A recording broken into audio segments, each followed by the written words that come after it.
Fala galera do Arte em Foco, estamos aqui no Teatro Sesc Casa do Comércio, final de semana especialíssimo com Ilíada de Homero. Temos esses ícones da dramaturgia, Letícia Sabatella, Daniel Dantas.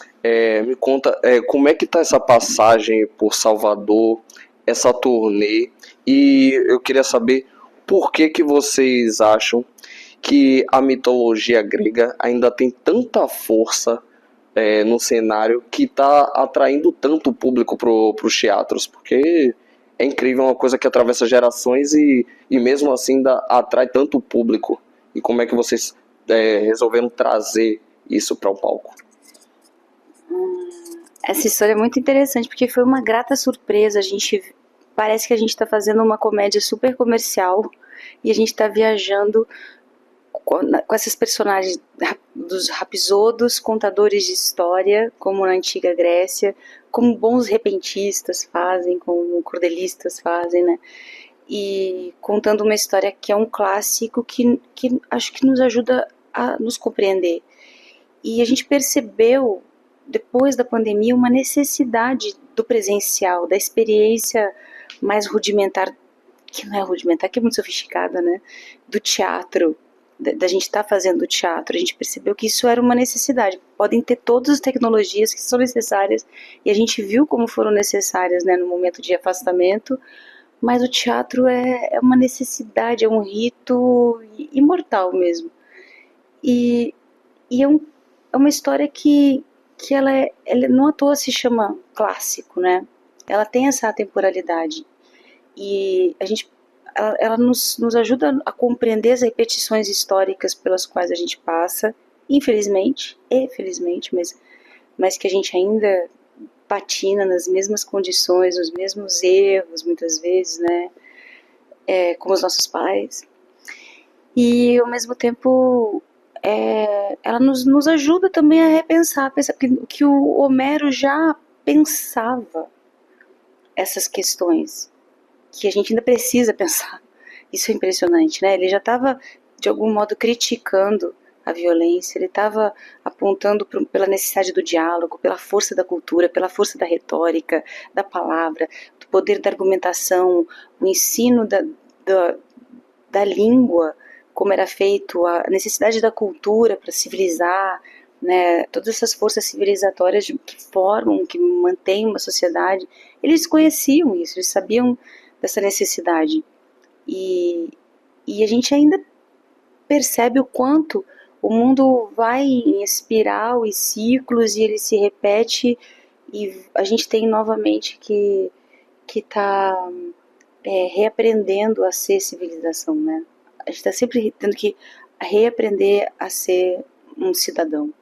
Nunca é suficiente, porque sempre vem novas gerações, e se a gente não cuidar, as sombras coletivas tomam conta de novo, e a gente pode cair nos mesmos erros do passado, e a gente recai.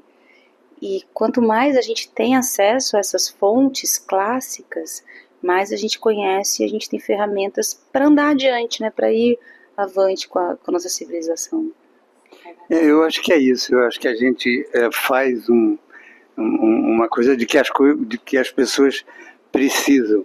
Eu sempre eu lido bem e sempre tive uma coisa tranquila com tecnologia, e ao mesmo tempo vejo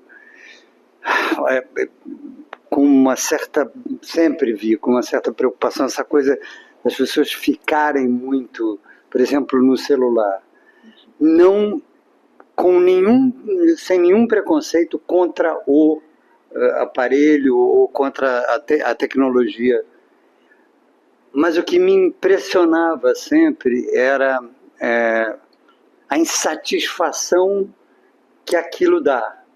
Todo mundo fica naquilo e ao mesmo tempo fica muito insatisfeito. Eu acho que é porque aquilo não, esses hábitos, eles não nos dão o essencial.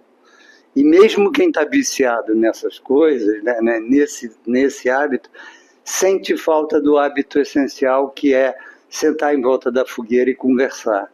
E eu acho que a gente fazendo esse teatro mais essencial, e na verdade qualquer teatro, e aí eu digo qualquer teatro mesmo, desde o stand-up comedy, né, desde a comédia em pé até a peça mais, né, onde a gente é duro com a plateia, né, propõe desafios para a plateia, produz esse momento em que a gente pode olhar um para o outro e conversar. E às vezes a gente esquece e se engana, mas a gente precisa disso mais do que nunca, porque a gente está num momento onde tem muita gente que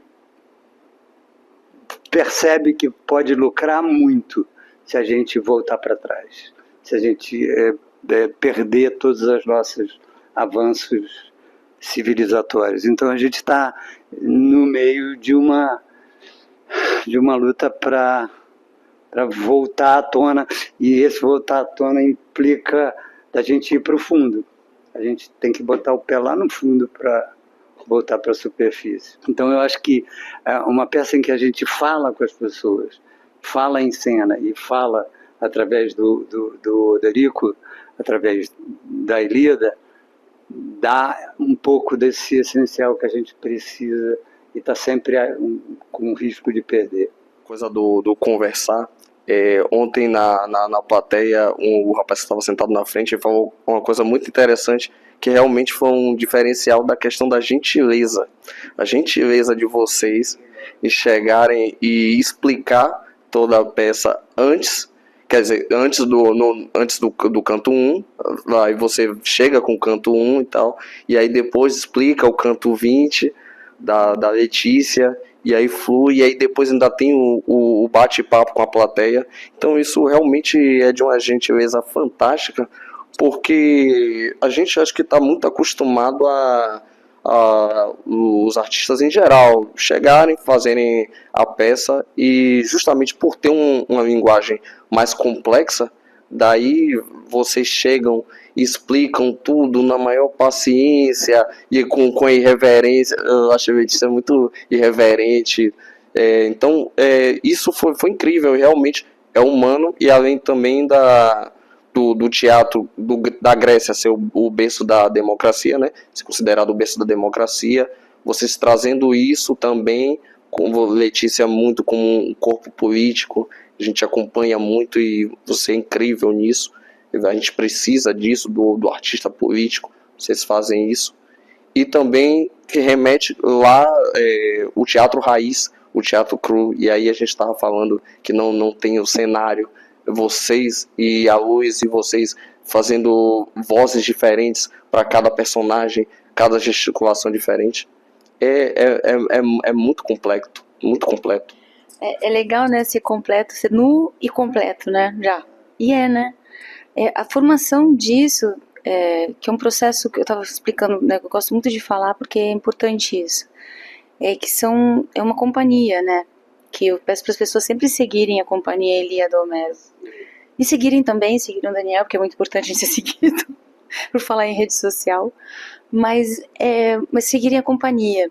Tem lá os 24 atores fazendo, né, cada um canto, tem já os cantos em Libra sendo feitos, que é uma viagem maravilhosa também, com um ator que fica narrando o texto no canto do palco, e você entra Libra. O centro quer dizer, é acessível para ouvintes, o que é bacana. Espetáculo em Libras, acessível para ouvintes. E tem já alguns cantos da Odisseia acontecendo, e volta e meia se reúne uma turminha e faz um festival Homero. A gente já fez os 24.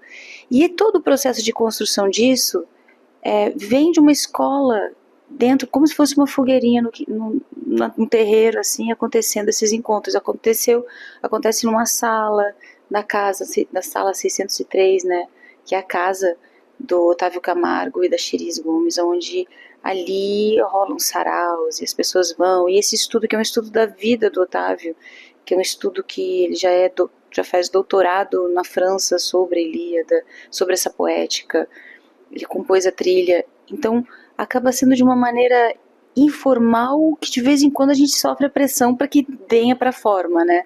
Como foi quando a gente teve que montar os 24 cantos para ir para o Festival de Curitiba, e que foi incrível. E é algo que foi muito tonificador. Como atriz, há uma transformação muito grande a partir do momento que eu começo a estudar esse canto. Claro que eu tive 15 dias para decorar, então realmente foi um tour de force que daí gera uma transformação muito brusca, muito radical, mas tonificou muito a minha fala, a minha argumentação. O teatro é muito isso, né? Ele é muito formador da nossa musculatura, necessária também para a sociedade, né? E ele nos integra muitas vezes quando a nossa sensibilidade ela quer se esconder às vezes atrás de uma rede social ou atrás de um lugar mais protegido, né? E o teatro tem essa força da integração. E essa é a força do ator também, é proporcionar essa integração. Então essa generosidade é do teatro, sabe? Essa delicadeza é do teatro, que ela coloca todos nós nessa sala, nesse rito, e não há satisfação se for uma coisa para nós mesmos. Não há satisfação real, não há rito real. O rito acontece quando todo mundo participa, e a cada plateia há um espetáculo próprio para aquela plateia. Então é completamente, não é passiva a condição da plateia, e a gente não quer isso. Porque a gente precisa da sua imaginação, da imaginação de quem está na plateia para fazer essa peça. E a gente precisa ajudar e criar as dimensões, criar a predisposição para que haja a imaginação da plateia. E isso é algo que é extremamente ativo, não é receptivo somente, sabe? Nós somos tão receptivos quanto a plateia num espetáculo e tão criativos e ativos quanto a plateia deve ser. A gente tem a Luz do Beto Bruel, fantástica, que é um espetáculo, né, conjunto com a gente, que é tipo, incrível. Aliás, eu precisei muito do empurrão do Beto Bruel, assim, vai fazer ou não vai fazer? Sabe, assim, foi assim mesmo, vou fazer. Nossa, eu falei que vou fazer. Agora eu tenho que fazer. Foi muito assim. Eu acho isso também. Eu acho que essa coisa da gente conversar também é um pouco como... Eu pensei várias coisas agora, por isso que eu não tinha pensado. É um pouco como o mágico, que diz assim, olha o truque que eu vou fazer. E a plateia tem que participar. E a outra coisa, você falou no começo, e eu sempre digo que o maior elogio que a gente recebeu foi um dia um menino que estava com um livro da Ilíada, não a tradução do Odorico, mas uma outra, e ele virou para mim e disse, eu via o que vocês estavam vendo. Então, essa construção, e de uma forma ou de outra, mesmo quando você bota muito cenário, mesmo ver uma peça ou ler um livro é sempre um ato de criação. Ele não é nunca só um ato de decifrar. Ele é um ato de criar para quem está vendo, para quem está lendo, para quem está...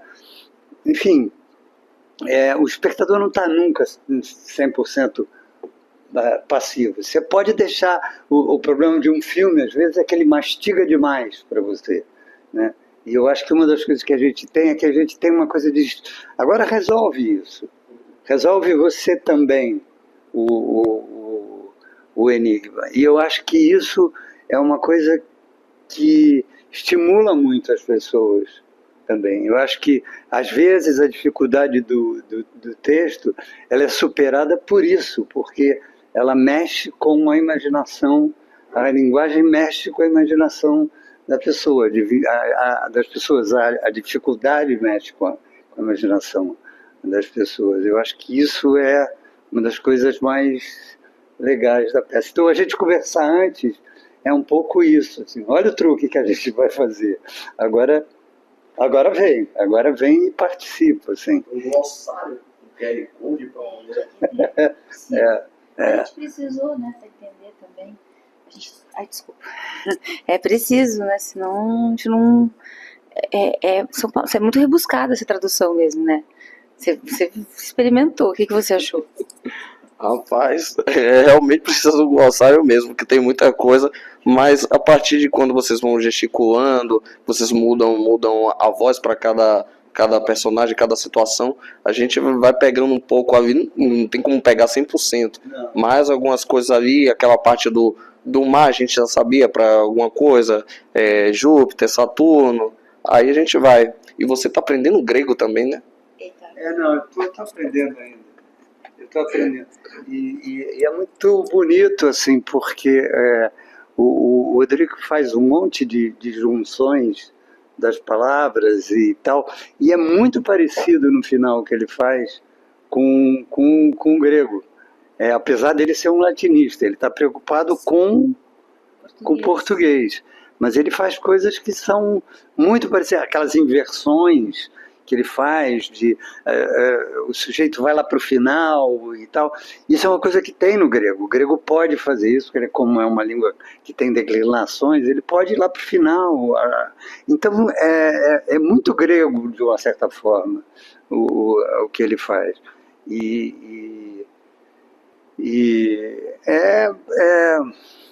Eu acho que passa também para a plateia, eu acho o prazer que a gente tem de fazer. E eu acho que isso passa na conversa e isso passa na hora de fazer também.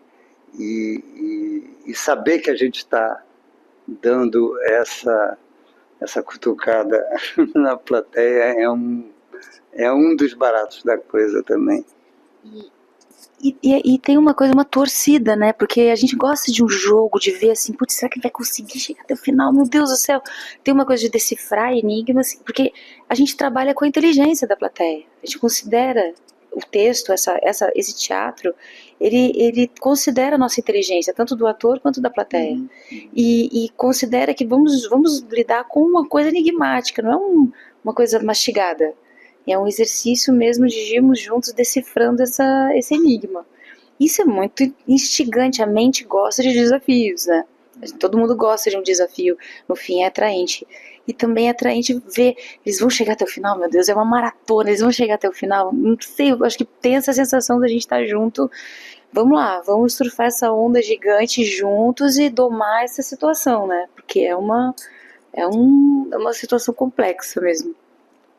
Pronto, para fechar, você me deu o gancho aqui falando de filme e a gente tem que falar de cinema nacional, que vocês também são dois representantes aqui. Vamos falar do cinema de ontem e o cinema de hoje, porque no dia 14 que vocês estrearam a peça aqui, completaram-se 17 anos de Romance, filme que você protagonizou lindamente, a Ana, exatos 14 de novembro de 2008, junto com Vladimir Brista, com Wagner Moura, Andréa Beltrão, que foi sua parceira no clássico Mulheres de Areia, Um Lugar ao Sol, que foi recente também. Então, e o filme também é um misto de teatro com cinema, porque vocês vivem outro mito, que é o de Tristão e Isolda, e foi adaptado para o sertão. Então tem novela também.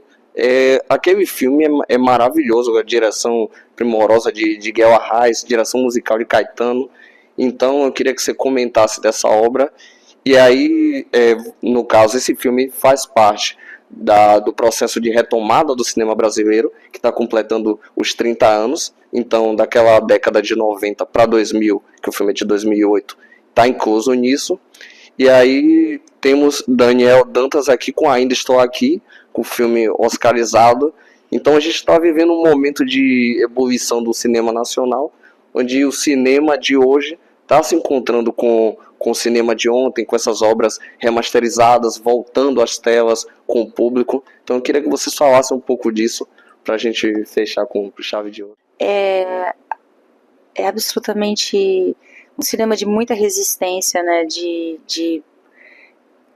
É muito importante a maneira como é preciso ser muito batalhador para se realizar, né? Para distribuir, para ter os espaços necessários para que seja visto, para furar cercos, para furar bolhas. Então quem faz cinema são guerreiros, assim, muito guerreiro, é muito Aquiles assim, para fazer avançar, né, no audiovisual nesse sentido, no audiovisual brasileiro, com as histórias que a gente precisa contar e que a gente precisa nos representar, né, nós precisamos nos representar enquanto brasileiros nos nossos filmes, né, nas nossas séries, nas telenovelas também, assim como no teatro. E o que se revela quando a gente vê com todas as agruras pelas quais a gente passa, a gente vê isso, um arsenal de filmes e de obras sendo realizadas e indo ao encontro de grandes realizações, de reconhecimentos internacionais. É, é, é um troco justo, sabe? É um modo de retorquir a tudo que foi tentar menosprezar a nossa cultura em geral, porque nas telas a gente revela, como você falou, é teatro, muito da cultura, do que tem lá na base da nossa cultura, da nossa formação, se revela por fim também no cinema, de alguma forma. Mesmo que a história contada seja muito lúdica, né, seja muito como romance que também fala de teatro universal, né, o tempo inteiro é uma homenagem à atuação, ao teatro, ali, mesmo ainda, você tá dando espaço, porque tem uma linguagem criada pelo Guel, pelo Jorge, né, o tempo inteiro a gente está nos revelando enquanto Brasil. Isso é muito importante, é muito necessário. Eu vi um sinal aí tocando. Deve ser pra gente. Eu acho que é isso, eu acho que o Brasil tem essa capacidade de ser como um desses desertos onde... Como semiárido. Macatinho, o deserto eu acho que é Kalahari, eu não sei qual é um desses desertos, que tem uma quantidade mínima de umidade. Você aumenta um pouquinho essa umidade, fica tudo verde. E o Brasil é assim, e o Brasil está, eu acho, estou aqui fazendo figa, voltando a entender que ele é tão mais universal quanto mais brasileiro ele for. E que a gente não precisa,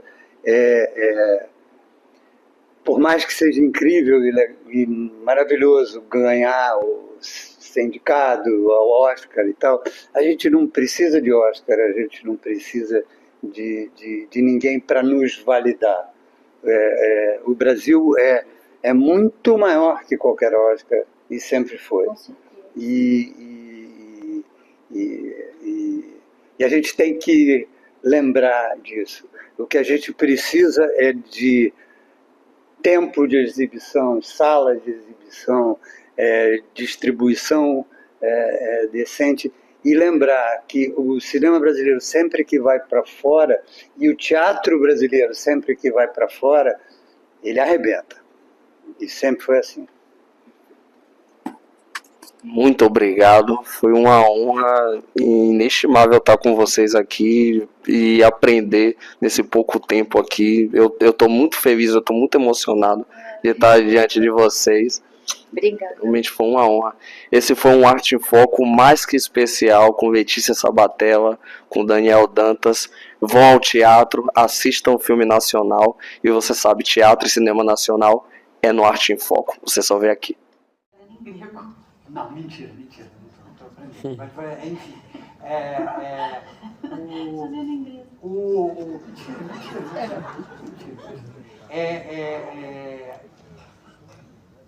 aquele sai da batalha e fica fora da batalha até o canto 20.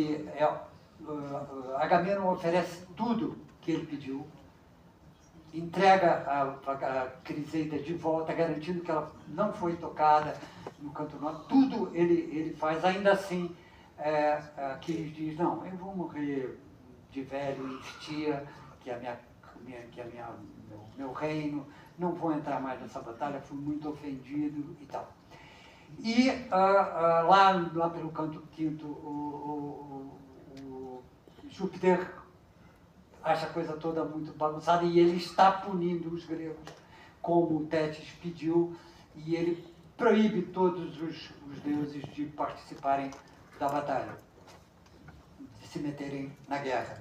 os gregos, os deuses todos, principalmente Palas e Netuno, e Juno, se metem aqui e ali, as escondidas, se travestem de vários personagens e tal, e se metem na batalha. Tem cenas fabulosas. Diomedes fere Vênus, fere Marte, né? Marte vai reclamar com Júpiter. Júpiter fala: você é um deus detestável, está aqui choramingando, porque tem coisas incríveis. Só que os gregos, apesar de construírem até um muro improvisado, estão sendo acossados pelos troianos e estão perdendo terreno, e vão ter os navios queimados, o que significa não só a derrota ali, como a impossibilidade de voltar para casa.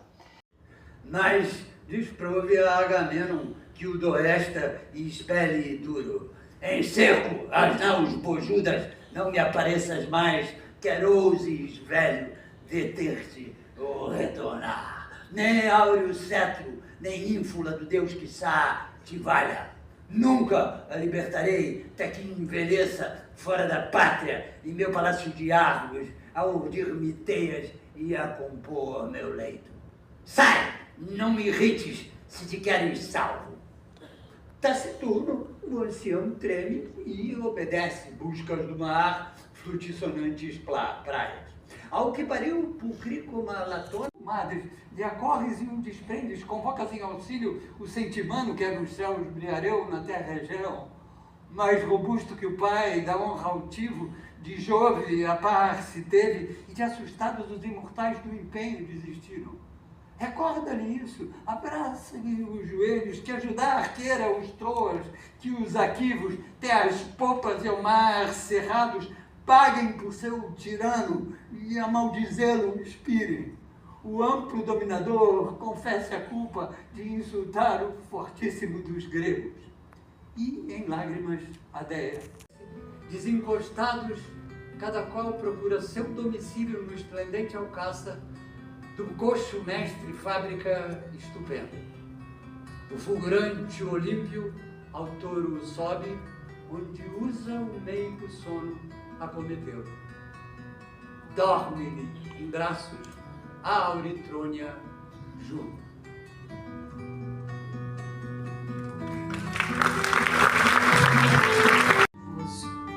Já no bico, em polidas celas que lhe engenhou Vulcano, estavam todos. Quando Cortês, o rei dos mares, chega, toma seu trono e diz: Senhor do raio, por que de novo os imortais convocas? Sobre os aqueus os teucros deliberas prestes a arder em sanguinosa lide. Responde o irmão: de tudo em mim penetras. Eu guio, curo bem que já no extremo, mas do espetáculo a gozar tranquilo no céu sublime ficarei. Vós outros a bel prazer, a gregos ou troianos auxiliai. Se Aquiles só combates que ver, atônitos fugiram, nem por um pouco susterão, mormente orem que pelo amigo em raiva e brame. Temo que assole contra o fato o muro. Com isto, inflama os deuses que discordes vão-se. As naus, Juno e Palas, mais Netuno, o útil, sutil, Mercúrio, e o coxo Nume, duro e atroz, bem que as tíbias lhe vacilem. Mas aos Troas, gradivo, de Hélio, casco intenso, Apolo, amada, irmã trecheira, Xanto e a ridente Vênus. Longe os deuses da luta, as duas estão embaixo, Áurea, a do meio. Nesta embaça o tiro que as de cima traspassa o herói troiano. Então sua asta longa expede Aquiles, e a rodela inimiga no alto fura, onde éreo fio e derredor corria e teme couro. O arnês rebrame ao choque do perigo freixo, o corpo anés de susto encolhe, a tarde ao longe estende, ávido rasga o pique, as olas duas por sobre o dorso para, e o sol espeta. Livre do bote, os olhos se lhe ofuscam de centúplice dor, sentindo a lança perto no chão pregada.